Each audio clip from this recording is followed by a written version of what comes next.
OP gets a call from his sister-in-law saying she's so sorry and that there was an assault and cut the phone. If ever there was a prize for the most horrible way to learn of your significant other's affair, I would probably win it and be in its hall of fame.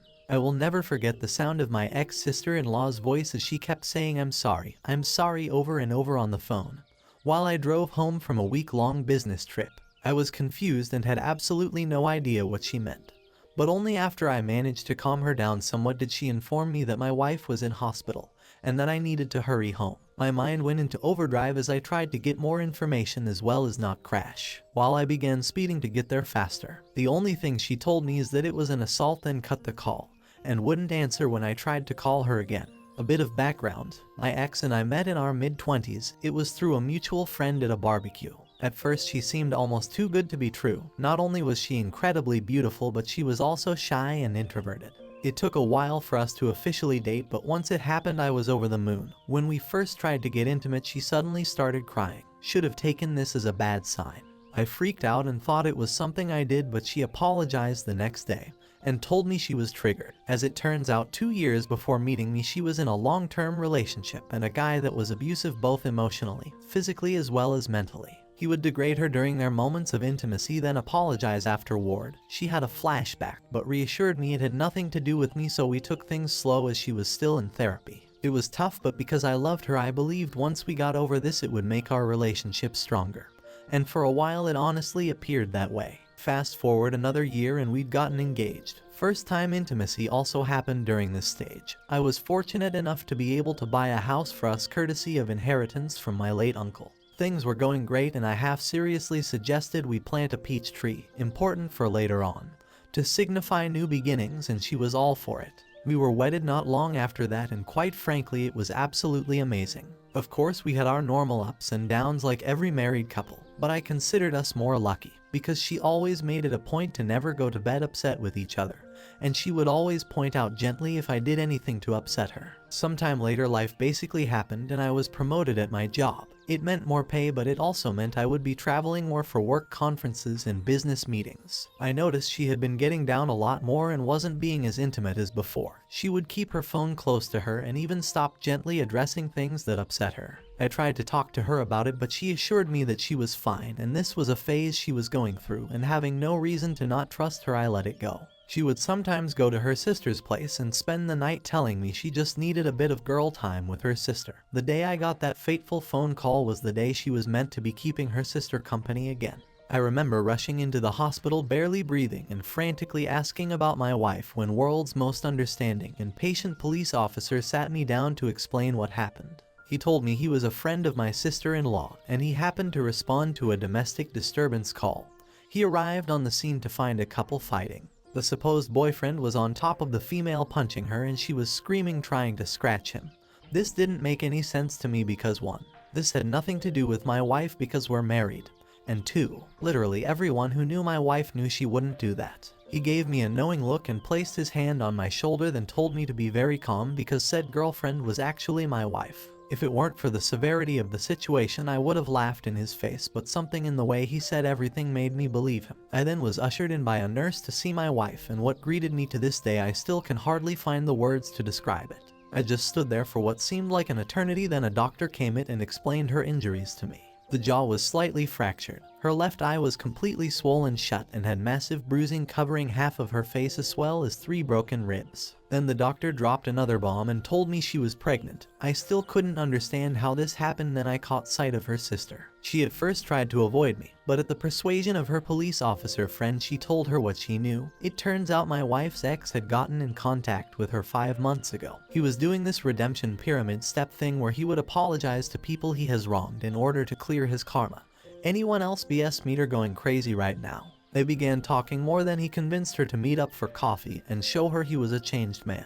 Obviously old feelings resurfaced, coupled with the fact that he appeared changed. Now it soon developed into an emotional affair. My wife approached her sister for advice, who told her to take things slow and just get it out of her system if she needed to, which then led to a physical affair 3 months later. She actually told my wife that she should at least make peace with her ex in whatever form it may be, and even offered to cover for my wife once in a while. My sister-in-law was in tears at this point and kept apologizing to me, saying that she didn't know about the abuse as my wife never told anyone other than me and her therapist at the time about it. I was numb, I just couldn't feel anything and was absolutely dumbfounded by my wife's actions. When my wife finally woke up I was there and she burst into tears upon seeing me. I spent the following months in zombie flight mode. There was individual counseling for her as well as marriage counseling for us at the strong urging of her family. In counseling, she was surprisingly forthcoming about how it happened and how she absolutely hated herself for causing me pain. She mentioned how at one point on her way home from his place she actually fantasized about driving into the river because she smelt like him and didn't want his scent to corrupt me. However, that made sense. She said she then tried to end it, but was too weak, and only after learning that she was pregnant that it actually woke her up and made her realize that any further contact with this man was toxic to not only her, but the unborn child as well, hence went to end things in person for good when he snapped on her. She became a shell of herself and developed a phobia for any other males but me. She one point she couldn't even use the bathroom at night unless I was holding her hand. Sad, right? After the baby was born, son by the way, we got a paternity test and he was mine. But the more time I spent with her, the more I realized I didn't hate my wife, I actually loathed her. I couldn't see the woman I married but instead saw his leftovers each time I looked at her. I decided to leave because I was afraid I'd do something I'd regret and be exactly like her abusive ex. She begged me not to leave and even made the ridiculous offer of giving me a hall pass as well as slapping her if I wanted to. I knew at this point I had to get out. She was actually very generous during the divorce. She moved back into her parents and signed a very well thought out co-parenting plan issued by the courts. Moving forward 3 years later and I meet my now fiancé by chance. I was in a bookstore with a buddy of mine and we were discussing Egyptian mythology when this beautiful woman approached me to correct me on my pronunciations of the Egyptian gods and cities. Needless to say, immensely impressed by not only her understanding but also by the fact that she is Egyptian herself. We exchanged numbers which eventually lead us to dating. When I finally proposed to her, it was actually in front of the peach tree I had planted years ago. I got down on one knee, but before I got my answer she ran into the house then came out with a ring as well. Turns out she was actually planning on proposing herself because she was madly in love with me and she just didn't want any other woman to have me. My son in all his sweet childlike innocence told his mother what happened because he was present when it happened. My ex literally showed up that night in the rain yelling about how could I propose to her, my fiancé, in front of our tree and that this isn't the end of us. I am completely exhausted at this point. I cannot go and see because she is the mother of my child, but she is basically harassing me and my fiancé.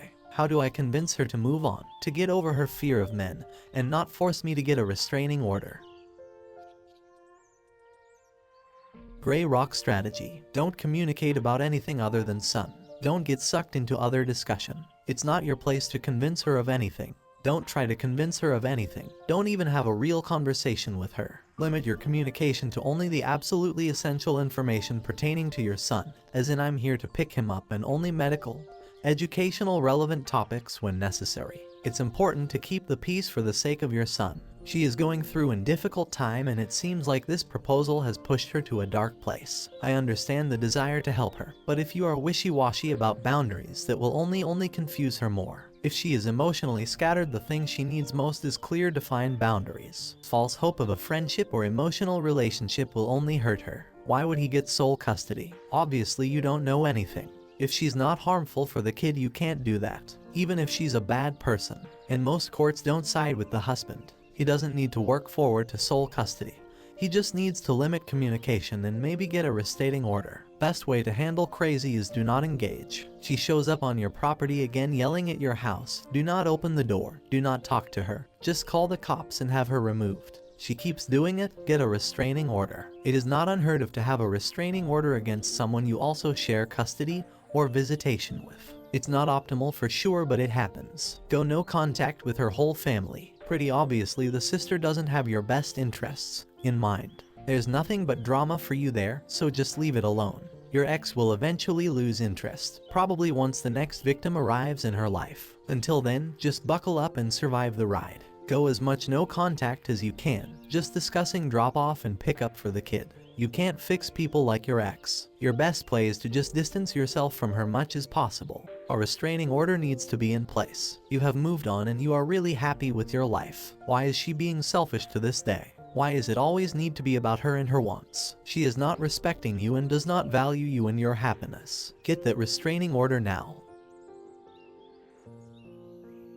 Since my last post, my son's birthday was coming up and he told us he wanted to have a camp night for it. Now I must explain the boy absolutely loves the outdoors. Everything from camping to hiking to even playing in rivers are his favorite. And obviously due to the ongoing situation we cannot go to our usual spots, so I offered my backyard for it. Another request he had was for my ex to sleep over as well. He wanted to imitate a scene from one of his kid adventure shows where both parents are sitting on either of the child, and all three are roasting marshmallows on the campfire. Now I had absolutely no intention of denying my son's birthday wishes, but at the same time I couldn't have my ex sleep in the same tent as me and my son. That would be far too disrespectful to my fiance. Even though she said she understood, it was clear she wasn't okay with it.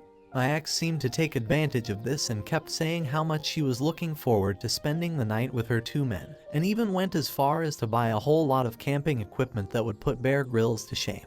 She was certainly trying to rub it in my fiance's face and wasn't graceful about it either. I had to tell her to stop a couple of times, but she only relented when I threatened to invite her sister. Ever since our divorce, my ex has had a burning hatred for her sister. She, my ex, acknowledges her role in the destruction of our marriage but blames her sister for encouraging the affair and not safeguarding from her making choices that would ruin hers, but more importantly, according to her, our life together. It's gotten so bad that she refuses to let her sister spend any significant amount of time with our son, which at one point caused my ex-sister-in-law to have severe depression. My ex-sister-in-law has been trying for years to reconcile with her sister, but it just seems to get worse as time goes on. One of the Redditors suggested I go out and purchase a multi-room tent, that way my fiancé could be included. I wasted no time and immediately went out to get one. Of course my ex wasn't too happy about that but was glad to be under the same roof as me. During the birthday celebration my son was on cloud 9. He ran around the yard and pretended he was a great explorer discovering a new land.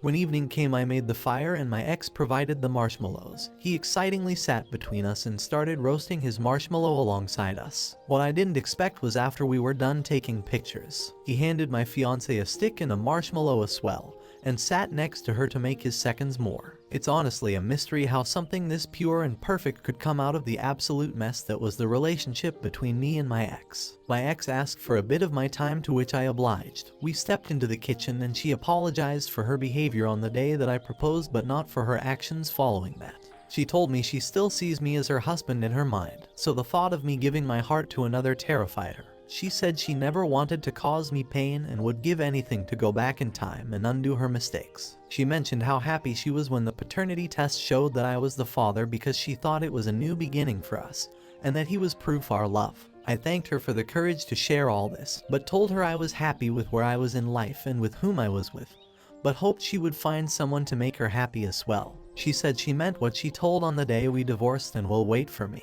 I left the kitchen feeling exhausted because none of what I was trying to say got through to her. We decided to call it a night, where me and my fiancé slept in one room of the tent and my ex with my son in another. All in all, a good birthday for my son, but not so good night for me. That's things so far. Never ever be alone with your ex. Make sure any interactions with her include one of your adult friends, family members, or fiancé. Her mindset is you belong to her and she will go to any lengths to torpedo your relationship and get you back. After what she talked to you in the kitchen, I would record every conversation with her just to cover my own side. You may want to avoid one-on-one interactions with her as much as you can. Nowhere in her speech does she acknowledge the new woman in your life, and she still seems hung up on the idea that you can possibly get back together, waiting for you. Just be careful in your interactions. Why on earth would you agree to this? The only appropriate response to your son and his mother over this ridiculous request would have been a firm no, and tell him to pick something else for a party. Kids get told no all the time, and they get over it. There were at least 1,000 ideas for a kid's birthday celebration that would have been better than this, without subjecting your fiancé to a front row seat watching the three of you being a family. Number 1 would have been, and should be from now on, 2 separate parties, one with the ex and her family, one with you and your family. I sincerely believe that the fiancé was not okay with any part of this, no matter what she agreed to or said otherwise, and it was probably among the most cringeworthy things she has ever endured. You have to draw the line with the ex now, or don't be surprised if it comes up in an argument down the line. This was the absolute weakest show of support for your fiancé's feelings, and she will begin a tally if you don't change your behavior completely. How will you support her feelings in the future? You are not being firm enough with the ex. Your ego must enjoy her continued desire for you on some level, or you would have shut her down hard a long time ago. You are literally begging for problems if you continue on the way you have been. OP, she does not sound sane. Reduce your interactions to simply co-parenting matters. Also stop doing one-on-one things with you and your son and her. Realize she could be using your son to wish these with mommy, and you think you're being a good father by doing it, but she's using him. Keep everything group-orientated and always include your fiancé in conversations. Your ex-wife was only too happy to throw your marriage away and risk a pregnancy with her affair partner. Frankly, your wife is an immature fool. She blames her sister for her own mistakes. She only hears what she wants to hear and gets upset when life doesn't unfold according to her grand design.